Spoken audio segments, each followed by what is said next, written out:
요즘 뉴스를 보면 이런 얘기 자주 들리죠. 평생 일했는데 남은 건 빚뿐이다. 서울에서 30년간 직장 생활을 마친 62세 박정우 씨는 퇴직 후 통장 잔고를 보고 멍해졌다고 합니다. 25년 동안 아끼고 모았는데 매달 빠져나가는 생활비에 저축이 1년도 안 돼 사라졌어요. 여러분은 어떠신가요? 혹시 퇴직을 생각하면 두려움이 먼저 떠오르지 않나요? 통계청에 따르면 직장인 10명 중 8명이 퇴직 공포를 느낀다고 합니다. 자녀는 여전히 집에 있고 부모님 요양비는 늘어나고 내 노후 준비는 손도 못 댄 채 세월만 흘러갑니다. 이대로라면 30년 일하고도 남은 인생 30년이 지옥이 될 수 있습니다. 하지만 이미 수많은 사람들이 두 번째 직업으로 다시 일어서고 있습니다. 오늘은 그들이 어떻게 두려움을 기회로 바꿨는지 그 현실적인 해답을 이야기해 드리겠습니다. 제가 그 억울한 사연을 말씀드릴 테니 제발 끝까지 들어주세요. 서울 강서구의 오래된 아파트 11층 조용한 거실 한가운데엔 카드 고지서가 산처럼 쌓여 있었다. 이달 결제 금액 248만 원. 붉은 글씨가 선명하게 찍힌 종이를 바라보던 남자의 얼굴엔 깊은 주름이 파였다. 박종태, 올해 61살, 대기업에서 32년 동안 근무하며 부장이라는 직함을 달고 있던 사람이다. 그는 늘 정직하고 성실했다. 새벽 6시 반에 일어나 정장을 차려입고 한강을 건너 회사로 향하던 그 길이 30년 넘게 이어졌다. 부하 직원들에겐 우리 부장님은 회사의 기둥이라 불렸고 그는 그 말이 자랑스러웠다. 그의 책상엔 늘 우리 가족의 행복을 위해라는 문구가 붙어 있었다. 두 아들을 대학까지 보내고 아내는 평생 내조만 했다. 그는 늘 말했다. 은퇴하면 당신하고 전국 일주 가자. 그때 가면 우리 진짜 여유롭게 살 거야. 그때만 해도 그렇게 될 줄 알았다. 하지만 2024년 겨울 인사팀에서 전화 한 통이 걸려왔다. 부장님, 이번에 희망퇴직 대상자 명단이 나왔습니다. 부장님도 포함되셨어요. 그 순간 머리가 하얘졌다. 나? 아직 2년은 더 일할 수 있는데. 그의 목소리는 떨렸고 인사 담당자는 단호했다. 회사 사정이 좋지 않습니다. 이번이 마지막 기회일 수도 있습니다. 그렇게 그는 32년 직장 생활을 마무리했다. 퇴직금은 1억 6천만 원. 아내는 이제 좀 쉬어도 되겠다며 웃었지만 그 미소 뒤엔 불안이 있었다.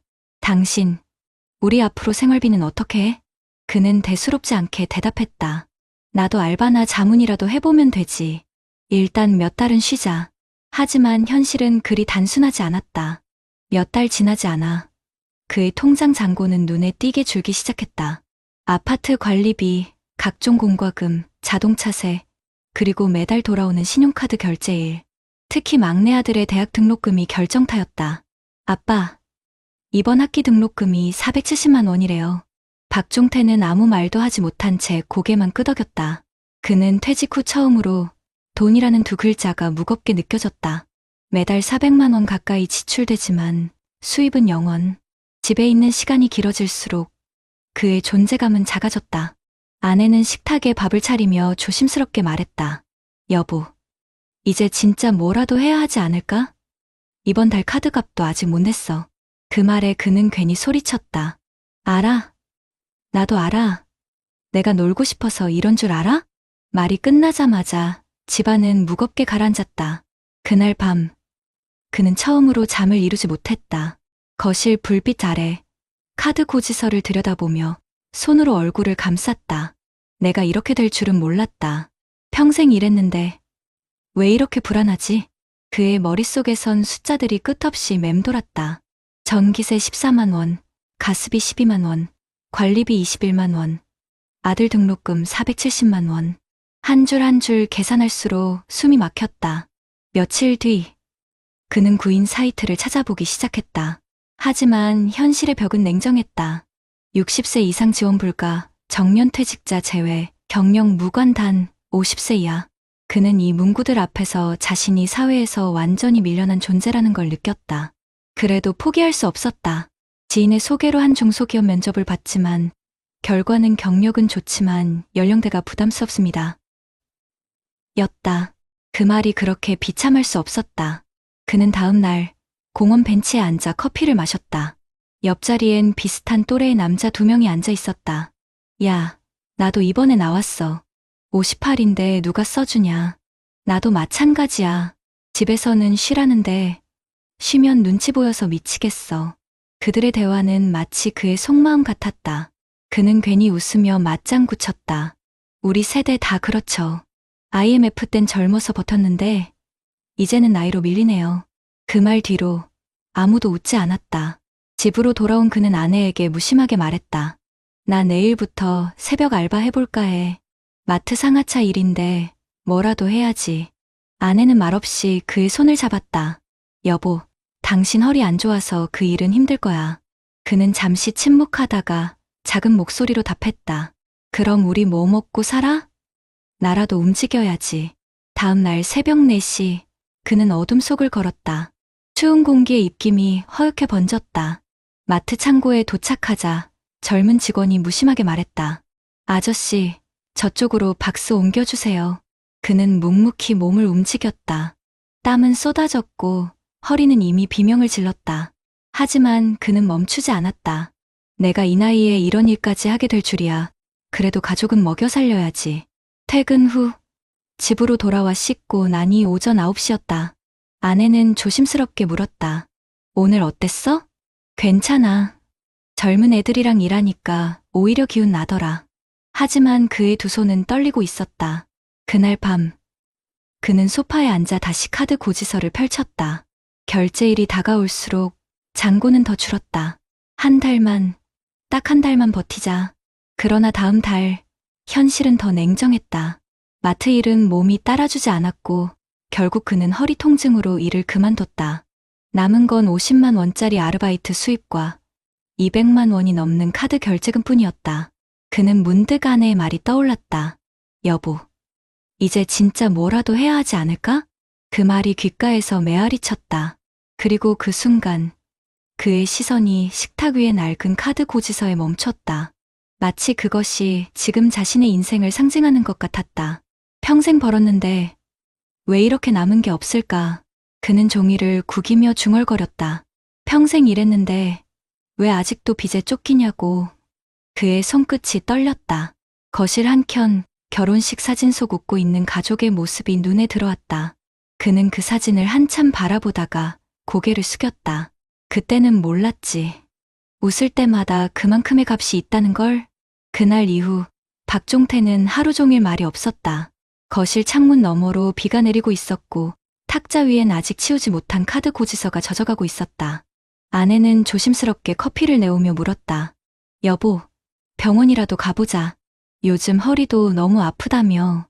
그는 한참을 침묵하다가 처음으로 속마음을 꺼냈다. 있잖아, 나 이제 내가 누군지도 모르겠어. 그는 자신이 회사 사람으로만 살아왔다는 걸 그제야 깨달았다. 명함이 없어진 순간부터 자신이 세상에서 사라진 기분이었다. 퇴직 전엔 박 부장님, 회의 부탁드립니다라는 소리를 하루에도 수십 번 들었지만 이제는 아무도 그를 찾지 않았다. 그의 하루는 TV 뉴스와 마트 전단지를 보는 것으로 시작해 뉴스 다시 보기로 끝났다.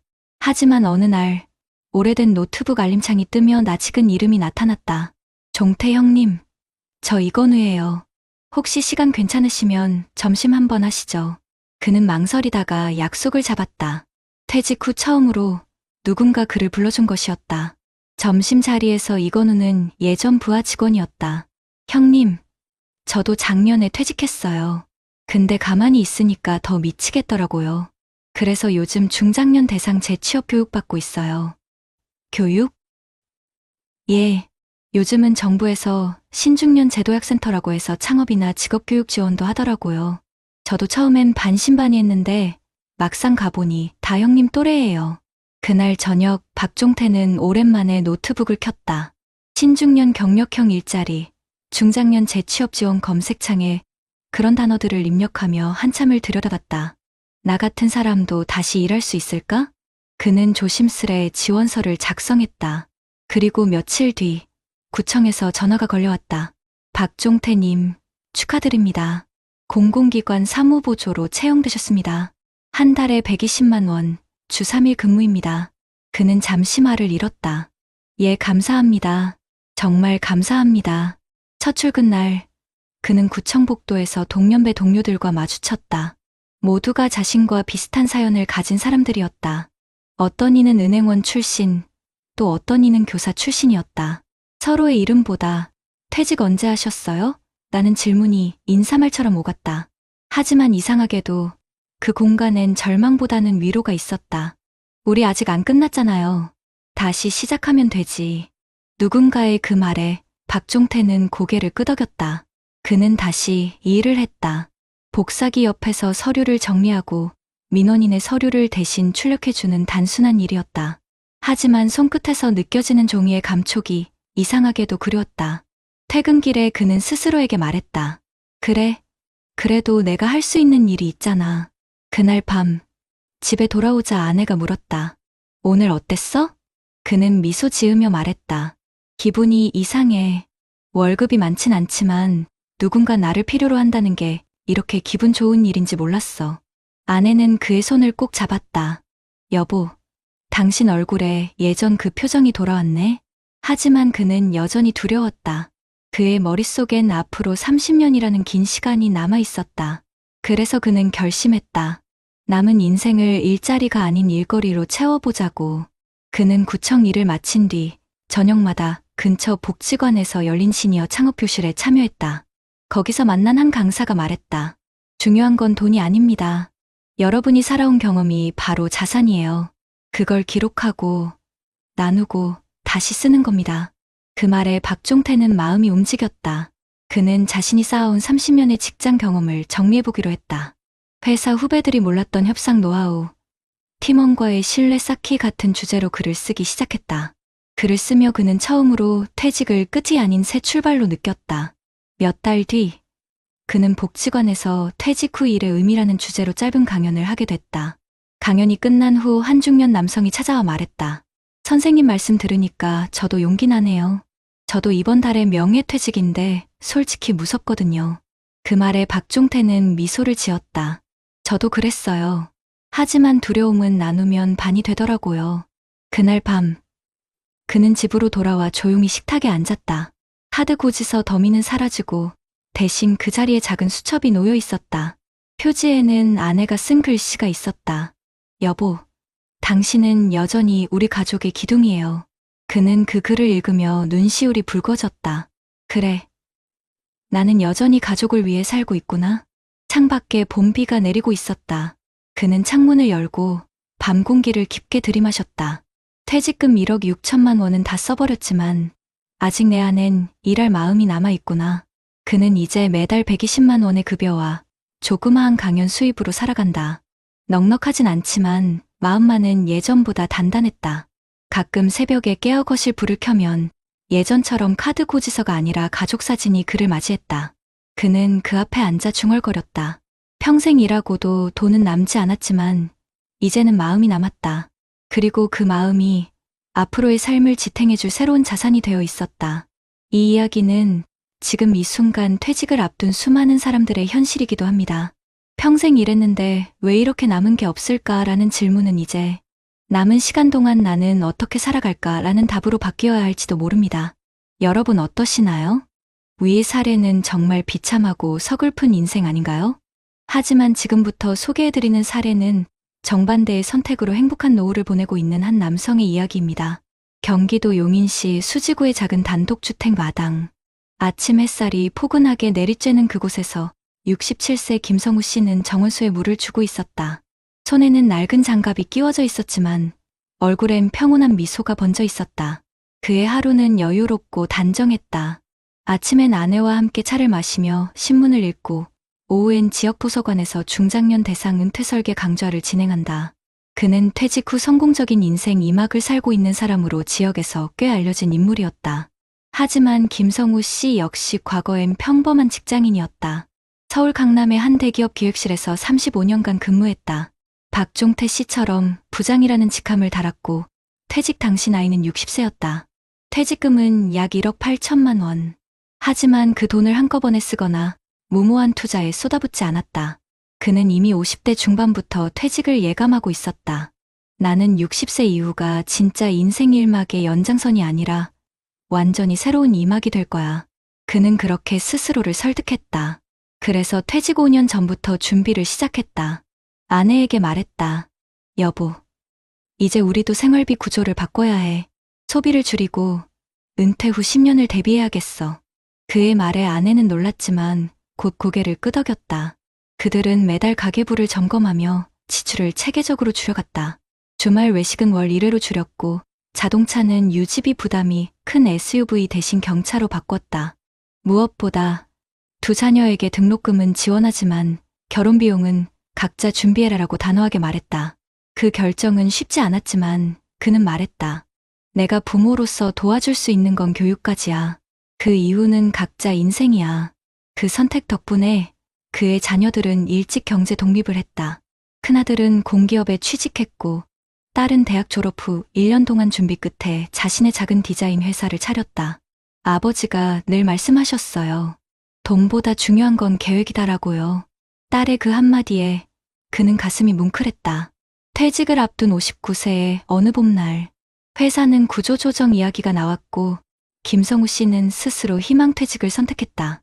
다른 사람들이 퇴직을 두려워할 때 나는 오히려 준비된 마음으로 회사를 떠났다. 그는 회사를 나서며 마지막으로 사무실을 둘러봤다. 그의 책상 위엔 항상 붙어 있던 메모 한 장이 있었다. 오늘이 인생의 마지막 근무일처럼 살자. 그 문장을 떼어 주머니에 넣으며 그는 속으로 중얼거렸다. 이제 진짜 내 일을 해볼 시간이구나. 퇴직 후 그는 곧바로 인생 2막 계획표를 실행했다. 퇴직금 1억 8천만 원 중 절반은 안전자산 국민연금, 퇴직연금, IRP예금 등에 나머지 절반은 장기 ETF 투자와 월세 수익용 소형 오피스텔 구입에 나눴다. 그는 은퇴 후에도 현금 흐름을 끊기지 않게 설계했다. 돈은 쓰는 게 아니라 돌아가게 만들어야 해. 그의 인생 철학이었다. 하지만 그에게도 위기가 찾아왔다. 2023년 하반기 글로벌 경기 침체와 금리 인상으로 투자 수익률이 급락했다.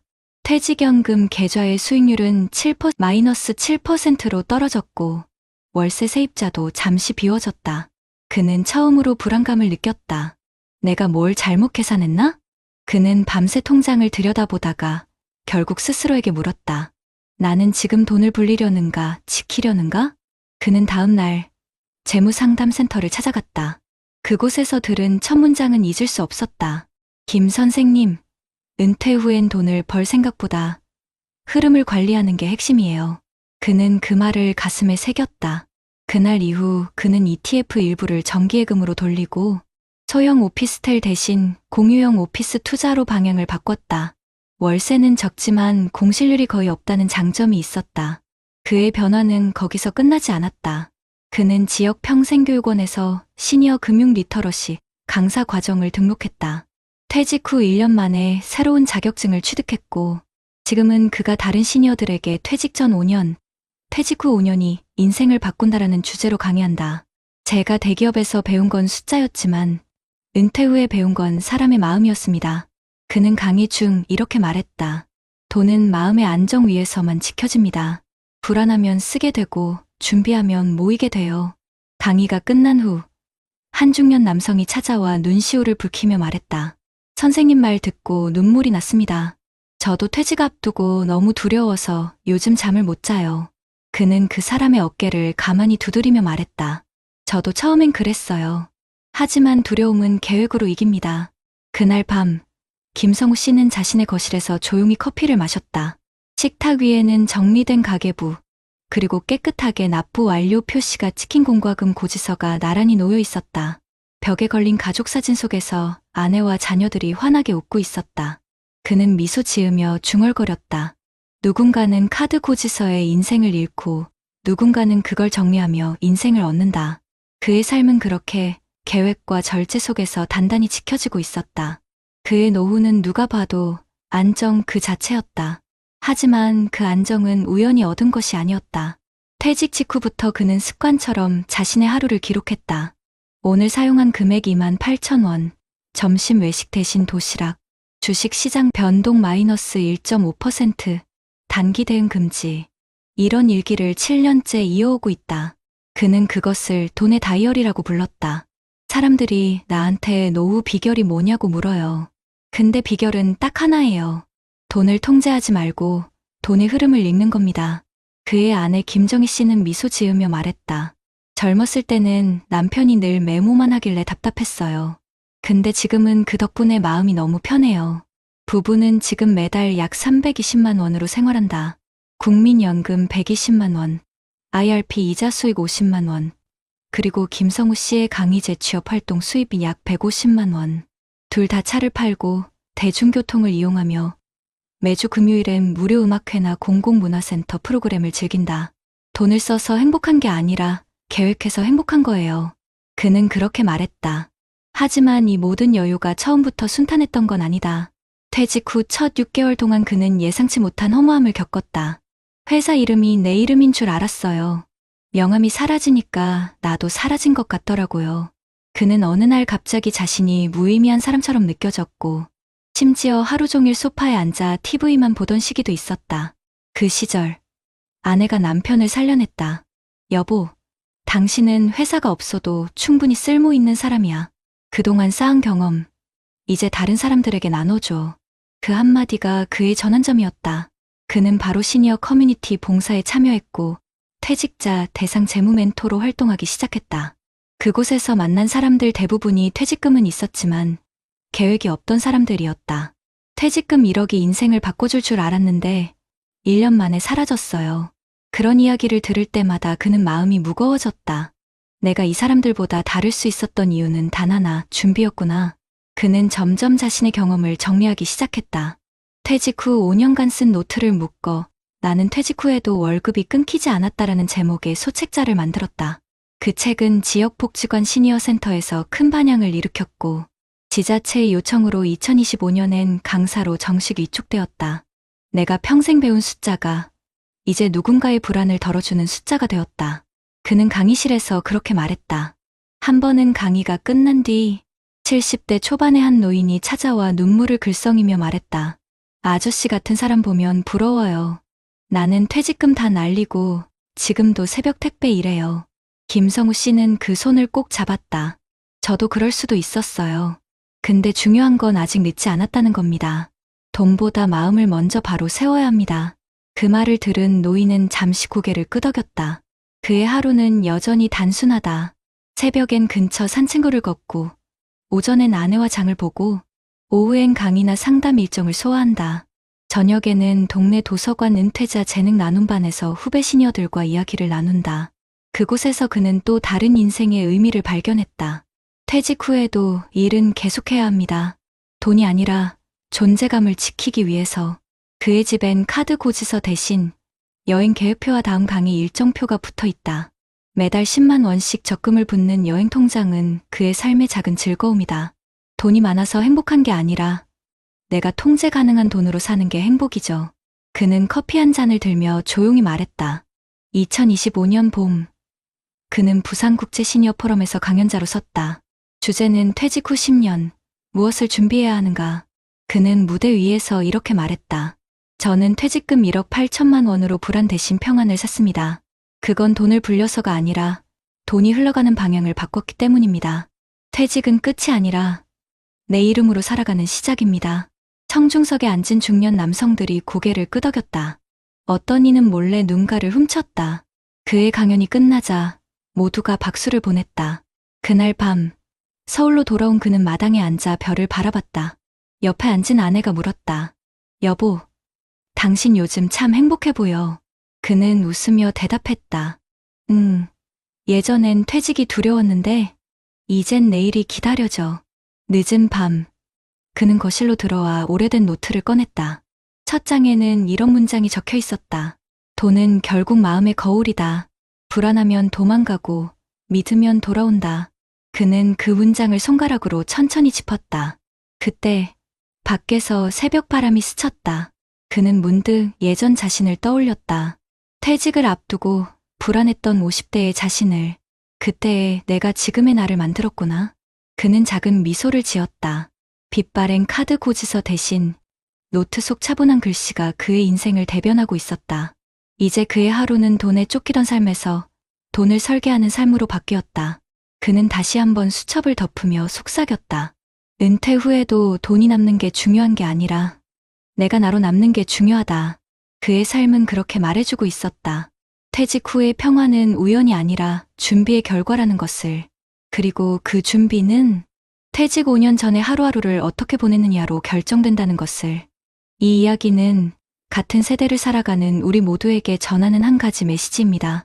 퇴직은 인생의 마침표가 아니라 진짜 나를 찾는 쉼표다. 먼저 대한민국 내부 데이터를 살펴볼까요? 우리나라에서 2021년 기준으로 65세 이상 인구 중 약 20%가 1인 가구라는 조사 결과가 나왔습니다. 이는 곧 많은 분들이 배우자나 자녀의 도움 없이 홀로 노후를 준비해야 할 가능성이 크다는 뜻입니다. 동시에 같은 자료에서 55세에서 79세 인구 중 연금 수령자가 약 절반, 즉 49.4%에 불과했고 수령액도 1인당 월 평균 약 55만 원 수준이라는 지적이 나왔습니다. 즉, 대한민국에서 노후 대비는 연금 하나만으로 충분하다고 보기에는 매우 불안정한 현실입니다. 또한 국내 연구에서는 중장년 임금 근로자의 퇴직 후 재취업 이행 양상을 분석했는데 45세 이후 퇴직한 임금 근로자들이 재취업에 성공하는 비율이 높지 않고 특히 첫 직장 퇴직 시점 이후 단기간에 직종 또는 근로 형태가 바뀌는 경우가 많다는 것이 밝혀졌습니다. 이런 맥락에서 보면 퇴직금과 연금 이외에도 퇴직 이후에도 일할 수 있는 구조나 수입 흐름을 유지할 수 있는 설계가 노후 준비에 필수적이라는 실증적 근거가 우리 사회에서 이미 확보되어 있는 셈입니다. 한편 해외 통계도 이런 현실을 뒷받침합니다. 예컨대 OECD 2025 보고서에 따르면 2024년 기준으로 60세에서 64세 연령대의 고용률이 평균 약 55.9%로 나타났고 연령이 높을수록 고용 참여율이 급격히 떨어지는 패턴이 확인됩니다. 즉, 연령이 올라가면서 직장을 유지하거나 재취업을 하는 일이 점차 어려워지고 있다는 것입니다.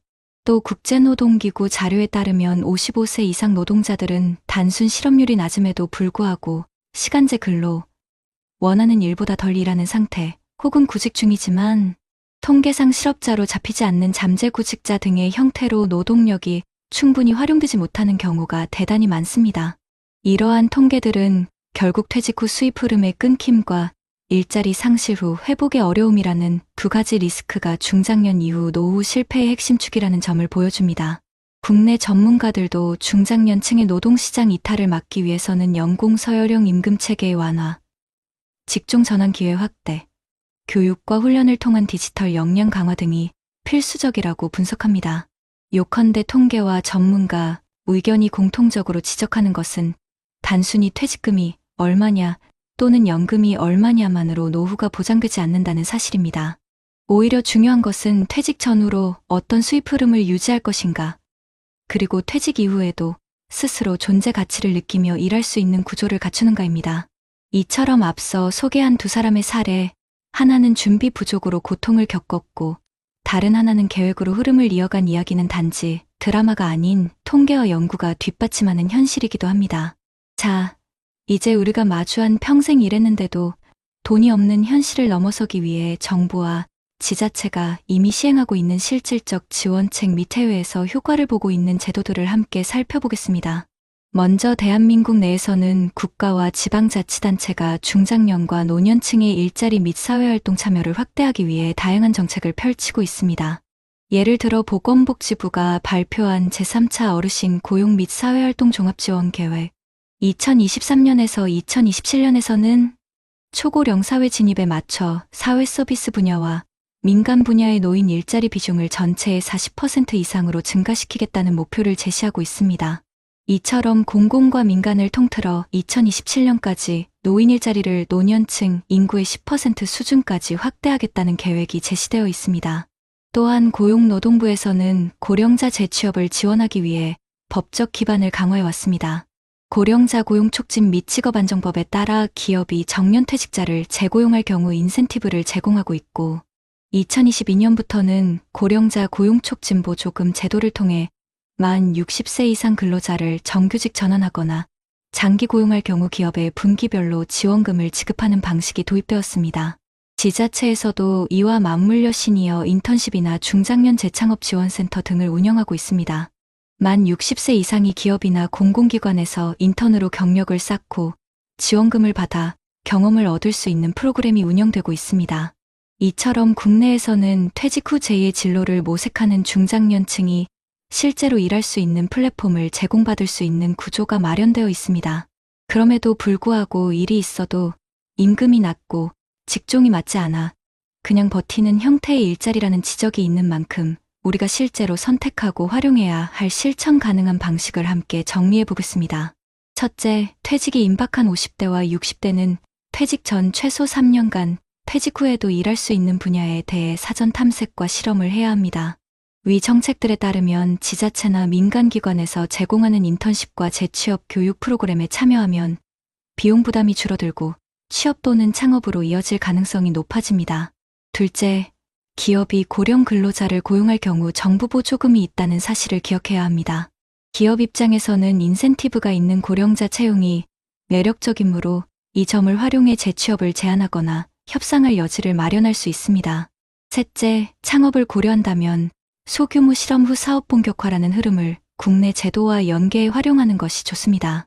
시니어 창업지원센터나 지자체 내 창업지원금, 노인 창업 프로그램을 미리 탐색하고 사업 아이디어를 인턴십 또는 강좌 형태로 미리 시험해 볼 수 있습니다. 해외 사례도 참고할 만합니다. 북유럽 여러 나라에서는 55세 이후까지 오래 일할 수 있는 환경을 만들기 위해 고령 근로자 고용 유지 정책을 적극 운영해 왔습니다. 한 보고서에 따르면 노르딕 국가들은 연령 55세 이상 근로자 고용률이 매우 높으며 그 배경에는 고령 근로자 대상 직업 훈련, 고용 전환 지원, 고용 유지 장려금 등이 포함되어 있습니다. 예를 들어 네덜란드는 고용 계약 만료 후 고령 근로자의 재고용을 유도하기 위해 일정 조건 하에서 기업이 임금 체계와 계약 형태를 조정하도록 유도하는 법률이 있습니다. 또한 교육 훈련과 기업 내 재배치, 조직 내 직책 변경 등을 통해 고령 근로자가 기존 경력을 활용하면서도 새로운 역할을 맡을 수 있도록 제도화되어 있습니다. 이러한 해외 모델은 한국 중장년층이 취해야 할 전략과 많은 공통점을 갖고 있습니다. 또한 정부 및 지자체 차원에서 주목해야 할 정책 조합을 추천드립니다. 노후 준비가 부족한 많은 중장년에게는 일자리와 금융설계와 사회활동이 함께 결합된 패키지가 필요합니다. 지자체에서는 퇴직 예정자를 대상으로 퇴직 준비 교실과 중장년 경력 전환 인턴 프로그램을 동시에 제공하고 지역 은퇴자 네트워크와 연계의 강의 및 멘토 활동으로 이어지게 하는 것이 효과적입니다.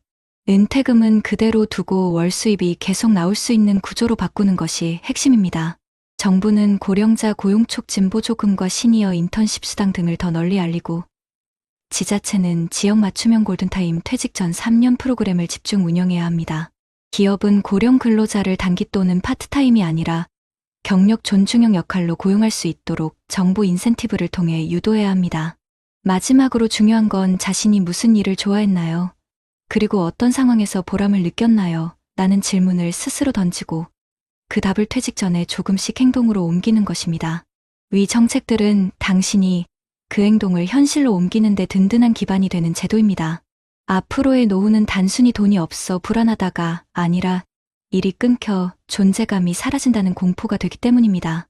그러니 지금 이 순간 지자체 또는 정부가 운영하는 중장년 프로그램을 검색해 보시고 참여 신청서를 열어보는 작은 행동부터 시작해 보시길 권합니다. 하루의 끝, 붉은 노을이 천천히 기울 때 누군가는 길 위에서 아직도 무거운 가방을 들고 걷고 누군가는 마당의 의자에 앉아 따뜻한 차 한 잔을 마십니다. 퇴직 후의 인생도 어쩌면 이 노을빛과 같을지 모릅니다. 해가 지는 건 끝이 아니라 또 다른 하루의 시작을 알리는 신호니까요. 여러분, 오늘 이야기 속 두 사람을 기억하시죠? 한 사람은 평생 성실히 일했지만 준비 없는 퇴직으로 하루하루를 버티며 불안 속에 살았습니다. 그의 손에는 카드 고지서가 쌓였고 그 종이들은 그동안의 땀과 세월을 조용히 삼켜버렸습니다. 또 한 사람은 퇴직을 두려움의 문이 아닌 새로운 문으로 바라봤습니다. 그의 손에는 노후의 청구서 대신 자신이 직접 쓴 일기장이 있었습니다. 그 안엔 오늘은 강의 1시간으로 누군가의 마음을 위로했다라는 문장이 있었죠. 이 둘의 인생은 다르지만 출발점은 같았습니다. 똑같이 새벽 지하철을 타고 가족을 위해 평생을 일하며 자신을 희생했던 사람들이었습니다. 하지만 마지막 길에서 갈린 건 돈의 크기가 아니라 마음의 준비였습니다. 한 사람은 멈췄고 다른 한 사람은 걸음을 이어갔습니다. 결국 인생의 두 번째 여정은 미리 생각하고 미리 준비한 사람에게만 열리는 길이었습니다. 사람은 누구나 젊을 때는 나도 나중엔 잘 살겠지라고 믿습니다. 하지만 그 나중은 갑자기 찾아오고 그때가 되면 너무 늦었다는 걸 깨닫죠. 그렇다고 두려워할 필요는 없습니다. 지금부터라도 조금씩 아주 작게 시작하면 됩니다. 가계부를 써보는 일, 지자체 시니어 프로그램을 검색해보는 일, 아니면 단순히 내 인생에서 내가 진짜 좋아했던 일을 적어보는 일. 그 작은 움직임이 당신의 인생을 다시 일으켜 세울 씨앗이 됩니다. 우리가 지금 해야 할 건 과거를 후회하는 게 아닙니다. 그동안 버텨온 자신을 다독이고 남은 시간을 두 번째 봄으로 맞이하는 일입니다. 돈보다 더 귀한 건 의미 있는 하루이고 그 하루가 쌓이면 그 어떤 연금보다 든든한 인생의 자산이 됩니다. 오늘 이 영상을 보고 계신 여러분, 혹시 당신은 지금 어디쯤 서 있나요? 퇴직을 앞두고 두려움에 잠 못 이루고 계신가요? 아니면 이미 퇴직 후 방 안에 앉아 이제 나는 뭘 해야 하지라는 생각을 하고 계신가요? 그렇다면 오늘 이 이야기를 마음에 담아주세요. 퇴직은 끝이 아닙니다. 당신의 이름으로 다시 살아갈 시간의 시작입니다. 정부가 만든 정책, 지자체의 프로그램, 그리고 당신 곁의 가족과 친구들이 바로 그 시작을 돕는 손길입니다. 세상은 여전히 당신을 필요로 하고 있습니다. 30년 넘게 쌓아온 경험, 그건 사라진 게 아니라 아직 누군가를 위해 쓰일 수 있는 당신의 힘입니다. 지금이라도 늦지 않았습니다. 손에 쥔 카드 고지서를 내려놓고 마음속에 있던 오래된 꿈을 꺼내보세요. 배움을 다시 시작해도, 작은 가게를 열어도, 혹은 봉사를 해도 좋습니다. 그 모든 길이 당신의 인생을 다시 연결해주는 길이 될 겁니다. 이제 우리는 퇴직을 두려워할 이유가 없습니다. 그것은 잃어버림이 아니라 새로운 역할로 옮겨가는 변화일 뿐이니까요. 그리고 그 변화는 당신의 용기 하나로 충분히 시작할 수 있습니다. 여러분, 기억하세요. 평생 일하고도 돈이 없었던 인생이 아니라 평생 일하며 행복을 남긴 인생으로 끝맺는 방법은 단 한 가지입니다. 바로 지금 자신을 위한 준비를 시작하는 것입니다. 노을이 진다고 하루가 끝나는 건 아닙니다. 그저 내일을 위한 쉼이 있을 뿐이죠. 당신의 인생도 마찬가지입니다. 퇴직이 끝이라면 그 끝에서 우리는 다시 시작할 수 있습니다. 오늘 밤, 이 영상을 보고 있는 당신에게 꼭 전하고 싶은 말이 있습니다. 당신의 인생은 여전히 가능성으로 가득합니다. 그 가능성을 믿는 순간 새로운 길이 보일 것입니다. 그리고 그 길 끝엔 카드 고지서 대신 웃음이, 불안 대신 평화가, 후회 대신 감사가 기다리고 있을 겁니다. 오늘 하루를 살아내신 모든 50대, 60대, 70대 여러분, 당신은 이미 충분히 멋진 사람입니다. 이제 그 멋진 당신의 이야기를 퇴직 이후에도 계속 써내려 가시길 바랍니다. 당신의 두 번째 인생이 지금 이 순간 조용히 그러나 단단하게 시작되고 있습니다.